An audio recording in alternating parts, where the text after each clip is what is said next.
శారీస్ ప్రతి 10,000 రూపాయల కొనుగోలుపై ఒక గోల్డ్ కాయిన్ ఉచితం. ఎందుకంటే నేను హీరో అయిపోతే నేను ఇండస్ట్రీకి రాలేదు. ఫస్ట్ ఆఫ్ ఆల్ ఓకే, పెద్ద స్టార్ అయిపోదాం ఆ ఆశలు లేవు ఫస్ట్ నుంచి.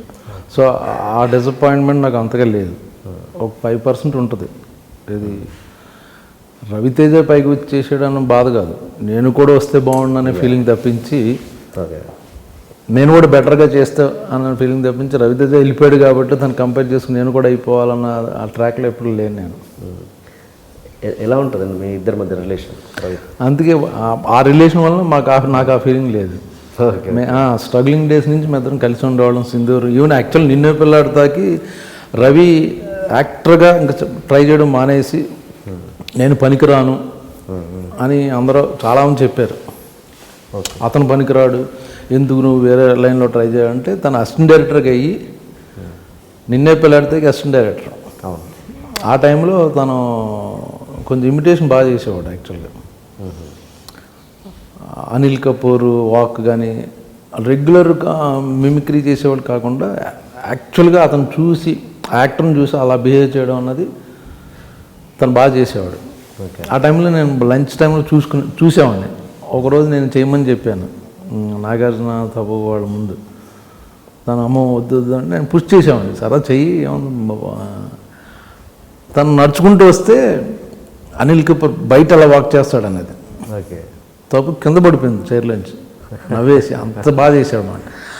ఆ టైంలో అతను చూసి మన వంశీ గారు ఒక కన్ను ఉంటుంది అన్నమాట, చూస్తుంటాడు అందరిని. ఈయన యాక్టర్ చేయొచ్చన్న ఫీలింగ్ వచ్చి, సో కామెడీ ఫన్ గురించి ఒక క్యారెక్టర్ రాశాడు అన్నమాట. అది కానీ నిజంగా మరి అంటే ఆ టైంలో కృష్ణవంశీ గారు చేసింది నిజంగా గట్సీ. ఎవరు చేయరండి. అప్పుడు నిన్నే పిల్లాడితే బ్లాక్ బస్టర్ అయిపోయిన తర్వాత ఇంక వేరే రేంజ్లో చేద్దాం అనుకుంటారు. కానీ అంటే నాకు మాట ఇచ్చాడు వంశీ.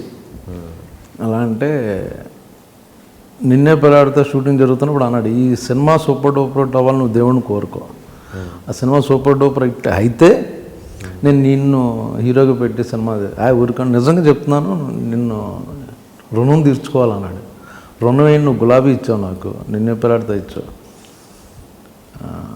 యాక్చువల్ నాకు తెలియకుండా చేసిన చిన్న పని అది. ఏది?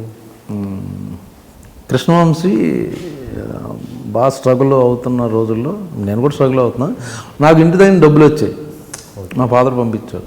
వంశీ తీసుకోవాలి ఇంట్లో డబ్బులు కానీ, ఇంట్లో వాళ్ళతో వచ్చేసాడు అంతే. తను బాగా చదువుకున్నాడు, ఎంఏ అది. బట్ ఒక డైరెక్టర్ అవ్వాలని దాంతో వచ్చేసాడు. డబ్బులు తీసుకున్న తను కలిసిన రోజున రెండోసారి మాటల్లో నైట్ 8:30 అయింది. నాకు అక్కడ పాండి బజార్లో ఒక చిన్న హోటల్లో మంత్లీ టికెట్ ఉండేది. ఆ టైంకి మాట్లాడుతూ సుప్రియ మెస్ అనేది మాట్లాడుతూ, వంశీరా సార్ భోజనం చేద్దాం, ఆ టైం అయింది, నేను తినాలి, నా పక్కన ఉన్నాడు సార్ రా అని తీసుకెళ్ళా. భోజనం చేసి యాక్చువల్గా అది విధి ఏదో అంటారు చూడండి. ఆ టైంకి తనకు భోజనం చేసి 2 days అయిందండి కృష్ణవంశీ భోజనం చేసి. ఇంకా నెక్స్ట్ డే మార్నింగ్ కుదరట్లేదు, ఇంక వెళ్ళిపోదాం ఇంటికని డిసైడ్ అయ్యాడు. ఆ విషయం నాకు తెలియదు. తెలిసి అయ్యో భోజనం చేయలేదు నువ్వు దా నేను పెడతానన్న ఉద్దేశంలో కాదు, మామూలు జనరల్ క్యాజువల్గా అతను మనసులో ఉంచేసుకున్నాడు నాకు భోజనం పెట్టాడని. గ్రేట్. సో దాని గురించి నాతో అంత పెద్ద సినిమా తీసాడు అది. గ్రేట్. అంటే తర్వాత మీరు రెగ్యులర్గా అంటే ఓకే ఆ రోజంటే తినిపించారు, మరి తర్వాత ఇలా కంటిన్యూ అయ్యారైనా? వెంటనే శివ సినిమా ఆఫర్ వచ్చేసింది దానికి, శివనాగేశ్వరరావు గారు రమ్మని. సో వర్క్ దొరికిపోయింది వెంటనే ఇమ్మీడియట్గా, ఇంచుమించు అదే వీక్లో సంథింగ్. Okay okay. ఇది ఎప్పుడు షేర్ చేసుకున్నారు మీతో? నేను 2 రోజుల నుంచి ఆకలితో ఉన్నాను అన్న. నాకు తెలియదు, తను ఎప్పుడో తర్వాత ఇంటర్వ్యూస్లోని తర్వాత ఎప్పుడో డైరెక్టర్ అయ్యాక అప్పుడు చెప్పడం మొదలెట్టాడు తను. అప్పుడేంటి మీ ఎక్స్ప్రెషన్ ఆయనతో? పర్టికులర్ ఏం లేదండి. నేను ఇప్పుడు ఏదో యాక్చువల్గా ఇప్పుడు టు బీ ఫ్రాంక్ భోజనం పెడితే మీకు భోజనం పెట్టాను, మీరు రిటర్న్ ఇవ్వాలంటే నాకు 5 star హోటల్కి తీసుకెళ్ళి భోజనం పెడతారు తప్పించి 3 కోట్లు పెట్టి సినిమా తీయరు. You want to give it back. నాకు ఇంటికి పిలిచి భోజనం పెట్టారు, మా ఇంటికి కూడా పిలుస్తాను, లేకపోతే వీటికన్నా ఇంకా బాగా ట్రీట్ చేస్తాను, నేను పైకి వచ్చాను కదా అన్నదాని మీద నేను వాళ్ళు అలా తీర్చుకుంటారు కానీ ఇలా తీర్చుకోరు ఎవరు.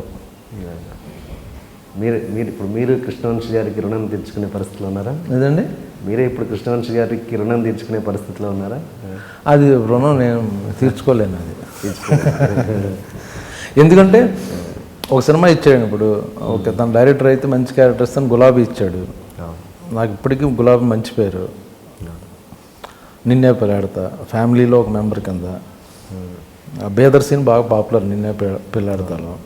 గులాబీలో ఒక ఫ్రెండ్ వెన్నుపోటు పడవడం అనేది ఇప్పటికీ స్క్రిప్ట్లో చాలామంది బ్రహ్మాజీ వెన్నుపోటు పొడి చేయడానికి రెఫరెన్స్ చెప్పుకుంటుంటారు స్క్రిప్ట్లో. అలాగా బ్యాక్ స్టాప్ చేయాలన్నది ఆ క్యారెక్టరైజేషన్ వెళ్ళింది. కరెక్ట్. తర్వాత సింధూరం అండి. సరే సింధూరం ఫ్లాప్ అయిందని వదిలేలా. చంద్రలేఖ అనే సినిమాలో కామెడీగా ఇంట్రొడ్యూస్ చేద్దాం అని కామెడీగా చేయించాడు నాతో. సపోజ్ ఒక దేవుడు మీకు మంచి అవకాశం ఇచ్చి ఆ రుణం తీర్చుకునే అవకాశం దేవుడు ఇస్తే కృష్ణవంశీ గారి పట్ల మీరు ఏం చేస్తారు? దేవుడు ఇచ్చినా కూడా నేను రుణం తీర్చుకోవాలని అంత చేశాడు నాకు. So I don't want give it back to him.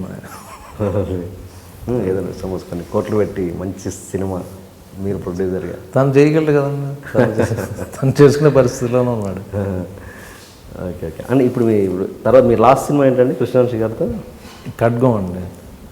మరేంటి తర్వాత ఎందుకు దేంట్లో అంటే తను ఇప్పుడు ఏదో నాకు ప్రతి సినిమాలో బ్రహ్మాజీ ఇచ్చేయాలని ఏమో చూడ క్యారెక్టర్ సూటబుల్ అయితే ఇస్తాడు యాక్చువల్గా. Okay okay. బిగినింగ్లో నేను నాకు గురించి చేశాడు, ఏది ఈవెన్ గులాబీ కానీ నిన్నే పిల్లాడతా సింధూరం అనేది. ఆ తర్వాత నేను కూడా చేస్తున్నాను కాబట్టి అందులో సూటబుల్ ఈ క్యారెక్టర్ వీడికి అయితే బాగుంటుంది అనుకుంటే ఇస్తాడు. దీని నక్షత్రంలో ఏమైనా చేశారు? నక్షత్రం చేశాను యాక్చువల్గా ఒక రోజు నేను. బట్ క్యారెక్టర్కి జనతా గ్యారేజ్ సినిమా బిజీగా ఉండడం వల్ల నా షెడ్యూల్కి వాళ్ళు కుదరలా. సో చిన్న ఎపిసోడ్ చేసి అంతలోకి అది తీసేసి తనే వేరే వాళ్ళని పెట్టుకుంటాంటే ఇబ్బందిగా ఉందంటే ఓకే అని చెప్పాను. Okay okay. అండ్ మీరు బిగినింగ్ డేస్లో చాలా ఆల్మోస్ట్ బాగా స్ట్రగుల్ అయ్యారు. డోర్ టు డోర్ అంటే ఆఫీస్ టు ఆఫీస్ తిరిగిన సందర్భం అవును కదా, మీరు ప్రయత్నాలు చేశారు. అప్పుడు మిమ్మల్ని బాధ పెట్టిన సంఘటన కానీ ఆ స్ట్రగుల్ డేస్ ఒకసారి ఏదన్నా మీకు గుర్తున్న? యాక్చువల్గా అది మీరు స్ట్రగుల్ అంటున్నారండి, మేము స్ట్రగుల్ అనుకోను. నేను ఇలా యాక్చువల్గా ఏదైనా అది మనకి ఇష్టమైన పని ఒక డ్రీమ్ చేయాలంటే అది స్ట్రగుల్ ఎలా అవుద్ది? Okay okay. ఆ సుఖమైన పని ఫోర్స్ చేసేసి నన్ను యాక్టర్ ఎవరో ఇంట్లో పంపిస్తే అప్పుడు ఇదేంటి నేను అని మన గోల్ అది beautiful experience. It's not a struggle. Okay. ఆ అందమైన ఎక్స్పీరియన్స్ని ఏదైనా ఇప్పుడు సపోజ్ మీరు అన్నారు కృష్ణవంశీ గారు ఆకలితో ఉన్నారని అది అదొక గుర్తుంచుకోపోయినాక ఏదైనా సరే ఇప్పుడు అది నేను స్ట్రగుల్గా ఎప్పుడు ఫీల్ అవ్వాలి. యాక్చువల్గా దాంట్లో మీరు గుర్తుండిపోయే సంఘటన ఒకటైనా ఉంటుందిగా ఆఫీసులో చుట్టూ తిరిగినప్పుడు? చిన్న ఏమంటే ఇప్పుడు అది న్యాచురల్ అవుద్దండి ప్రతి చోట. ఇప్పుడు ఒక 100 మంది ఆర్టిస్టులు వెళ్తుంటారు ఆఫీస్కి, అందరికీ జవాబు చెప్పాలి, అందరితో చేయాలి. ఎవడో ఒకడు ఇసుక్కుంటాడు కో డైరెక్టర్, ఎలా ఇప్పుడు ఎందుకు ఇప్పుడు కుదరదు డైరెక్టర్ మీట్ అవ్వడం, అలా అటువంటివి ఉన్నాయి చిన్నవి. బట్ ఆ టైంకి ఫీల్ అయ్యి తప్పించి ఇట్స్ ఎ ప్రాసెస్. అప్పుడు బాధపడతాం, తర్వాత కరెక్టే కదా. ఇప్పుడు ఆఫీస్కి బొడ మంది వస్తుంటారు, అందరికీ జవాబు చెప్పి అందరికీ ఇచ్చేయాలని. సో పెద్దగా అలాగా నాకు పర్టికులర్గా ఏమైపోయిందని నాకు నా ఫ్రెండ్స్ డైరెక్టర్లు అయిపోవడం, వాళ్ళతో ఉండడం వల్ల నాకు అంత బ్యాడ్ ట్రీట్మెంట్ నాకు పెద్దగా జరగలే. అసోసియేట్లు ఫ్రెండ్స్ అవ్వడం, కో డైరెక్టర్లు నా వాళ్ళే పట్టపడి డైరెక్టర్లు అయిపోవడం. నాకు బిగినింగ్లో ఏమైందంటే నాకు పోసాని కృష్ణమురళి తను చెన్నై వచ్చాడు, తెలుగు ఏదో చదువుకుని ఎంఏ చేసి వచ్చాడు. వచ్చి ఏం చేయాలనుకుని ఏదో రైటర్గా పరుచూరు గోపాలకృష్ణ గారి దగ్గర జాయిన్ అయ్యాడు అసిస్టెంట్గా. నాకు ఆపోజిట్ రూమ్ పోసాని. ఓకే. అతను పొద్దున్న లేపితే చిన్న మెష్లాగా చిన్న విండోలాగా ఉంటుంది అన్నమాట, చిన్న అక్కడి నుంచి అతను లేపితే ఇలా లేచేవాడు అనమాట. ఏంటంటే పాపం 3 వరకు ఆ ఫేర్ చేసేవాడు. గోపాలకృష్ణ గారు వెంకటేశ్వర గారు రాసిని 3 ఫేర్ చేసి పడుకునేవాడు. ఆ 2 hours స్లీప్ ఉండేది తనకి. తను ఫ్రెండ్ అయ్యి తన ఇన్సిడెంటే పరుచూరు గోపాల నాకు ఎక్కువ ఆఫీసుల చుట్టూ తిరగడం కన్నా Paruchuri brothers top writers whole industry వాళ్ళ ఆఫీస్కి వచ్చేవారు. డైరెక్టర్లు కానీ ప్రొడ్యూసర్లు కానీ కో డైరెక్టర్లు ట్రై చేసేవాళ్ళు కానీ లేకపోతే ఆ సినిమాకి సంబంధించిన వాళ్ళందరూ. సో నూతన్ ప్రసాద్ గారి ఇంటి పైన పరుచూరు బ్రదర్స్ ఆఫీస్ అక్కడ, ఆ పక్కనే సూర్య మన హీరో సూర్య వాళ్ళు ఇల్లు మాట. సో అక్కడికి వెళ్ళి ఉండేవాడిని నేను. మురళి అక్కడ ఉండు అనేవాడు. సో అందరూ అక్కడికి వచ్చేవారు కాబట్టి నెమ్మదిగా మురళి మా ఫ్రెండ్ అండి అని. సో మురళి చాలా హెల్ప్ చేశాడు. అలాగే పరుచూరు బ్రదర్స్ చాలా హెల్ప్ చేశారు నాకు. వెంకటేశ్వర గారు, గోపాలకృష్ణ గారు, వాళ్ళు క్లోజ్ సర్కిల్లో డైరెక్టర్లు, వాళ్ళు చెప్తే పెట్టేసుకునేవాళ్ళు. ఇప్పుడు మన వై నాగేశ్వరరావు గారు కానీ వీళ్ళ సినిమాల్లో నన్ను దూరి చేసేవారు. పోసాన్ గారు అప్పటి నుంచి రెబలేనా ఆయన మనస్తత్వం? అప్పుడు మొదటి నుంచి అలాగా అక్కడే ఉండి స్ట్రగుల్ అవుతూ తను రైటర్గా ఉంటూ మళ్ళీ ఎక్కడో తను పిహెచ్డీ చేయడానికి మళ్ళీ చెన్నై యూనివర్సిటీకి వెళ్ళి తిరిగి అంత స్ట్రగుల్ అయ్యాడు. సో అప్పుడు నాకు పరుచూరు బ్రదర్స్కి చెప్పి అతనుకున్న పరిచయం ఉన్న డైరెక్టర్లతో వాళ్ళతో చెప్పి చిన్న చిన్న క్యారెక్టర్లు చేసేవాడిని.